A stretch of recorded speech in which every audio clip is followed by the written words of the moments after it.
So question 5 says, war changes soldiers and can leave them feeling detached or not fully understood by those who did not go with them to war. Which story does O'Brien rate this? So this theme is commonly present throughout the book. Um, I can think of many examples. At the end of Lady of the Tri Sabong, pretty sure that's what. No, sorry, Sweetheart of the Song Trebong. Um, Rat Kylie talks about Marianne this way. He said abruptly, I loved her. Say again? A lot. We all did, I guess. The way she looked, Marianne made you think about those girls back home. How pure and innocent they are all, and how they'll never understand any of this. Not in a billion years.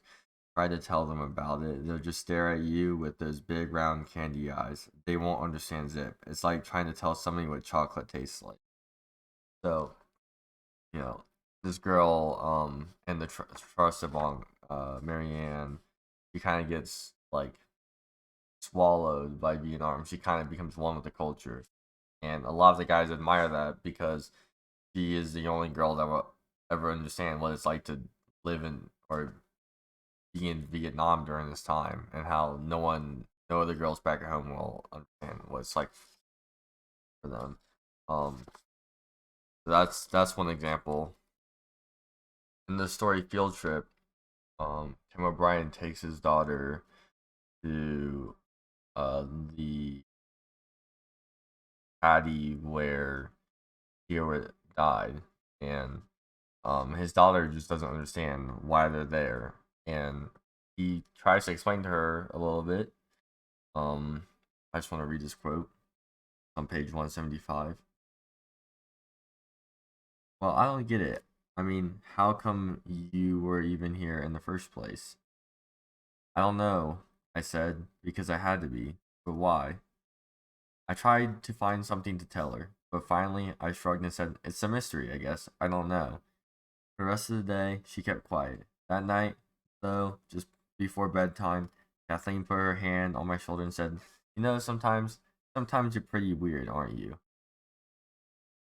And that's just a good example of how uh, people who did not experience the Vietnam War just not understand. I mean, I know Kathleen is a child in the story, so that is also another reason she just doesn't get it.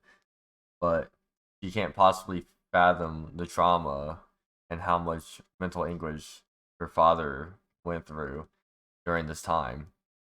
And there are other points where Tim O'Brien talks about his daughter, and she asks him why does he write so many stories about Vietnam, and he can't really explain to her why because she just doesn't understand. She tells him that he should start writing stories about other things, and it might make him feel better. So uh it's hard for people like Kathleen to kind of understand the situation, the trauma, and all of the bad things that happen to people who fought in the Vietnam War.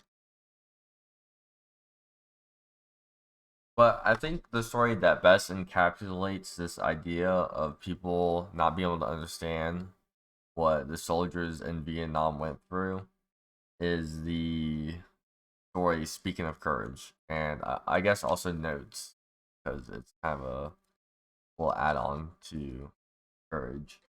So, Courage is about Norman Barker, and this is post war. And he goes back to his hometown, I think in Iowa, where he finds it hard to talk about the war with other people, or he can't find people to talk to about the war.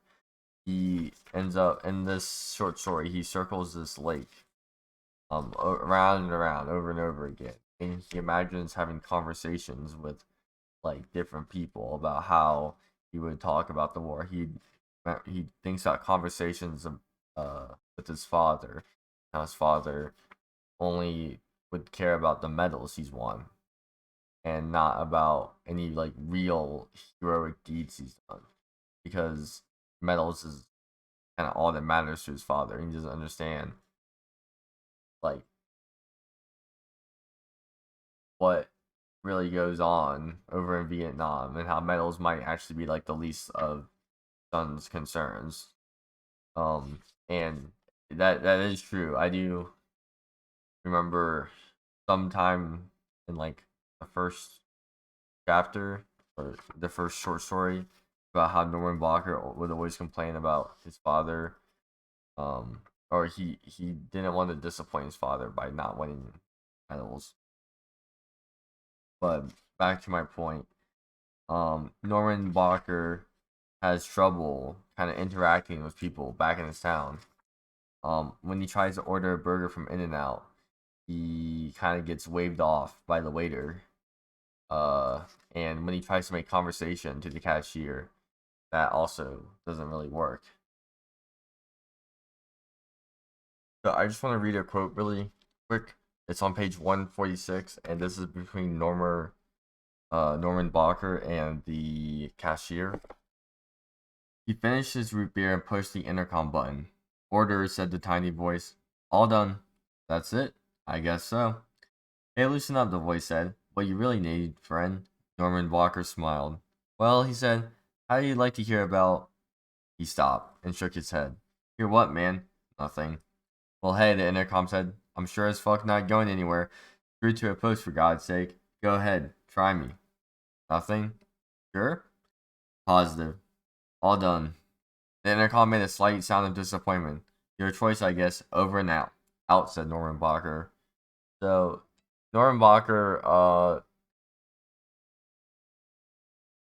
Norman Blocker thinks about talking to the cashier about the Vietnam, or he thinks about talking to the cashier about how he almost won the silver star, I think. About how about how his friend Kiowa, he almost saved his friend Kiowa, and he ultimately decides not to. Which, to be fair, that is kind of a weird thing to bring up to a fast food employee. A little bit of trauma dumping, and it kind of goes to show maybe how desperate Norman Blocker is to talk to someone about how he almost won the Silver Star, about maybe how he almost saved his friend, or maybe just even his experience in the Vietnam War, that he's willing to like potentially reach out to a cashier. And this it kind of has a great toll on him, you know. One, because he kind of feels guilty for Kyo's death. He thinks that he could have had the strength to pull him out of the patty if it wasn't for the terrible smell.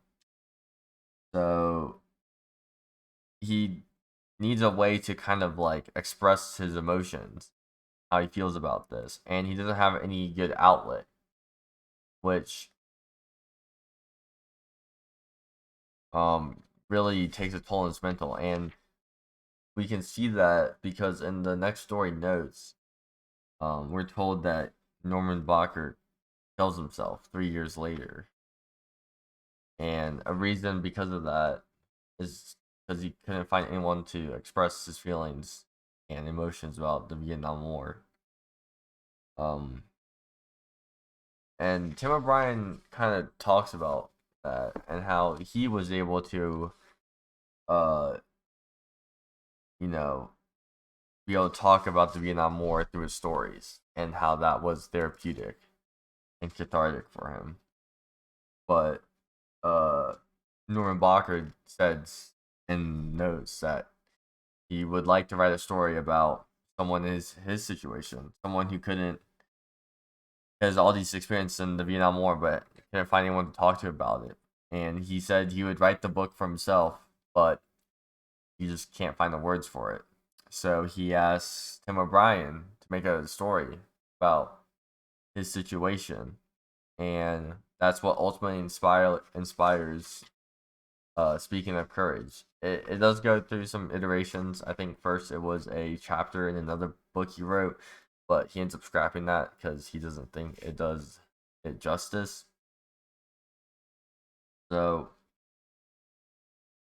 I think speaking of courage is a really good example, or almost a quintessential example of how people will never really understand the trials and hardships that soldiers go through, and how soldiers will always kind of feel detached and a little bit socially isolated from us common folks. I also want to say, I think speaking of courage was a really good story. It was definitely another standout in this book. It was super relatable. I think we've all been there, driving, imagining conversations in our head with people we know, or random people, or people we even don't know, because it is hard a lot of the times to find someone to talk about things with, your emotions and kind of deep personal uh, trauma you might have, and not everyone has a way to um, not everyone has someone to talk to about it. So I just thought this chapter was uh really profound and emotional, and it was definitely a standout, and I like that one a lot.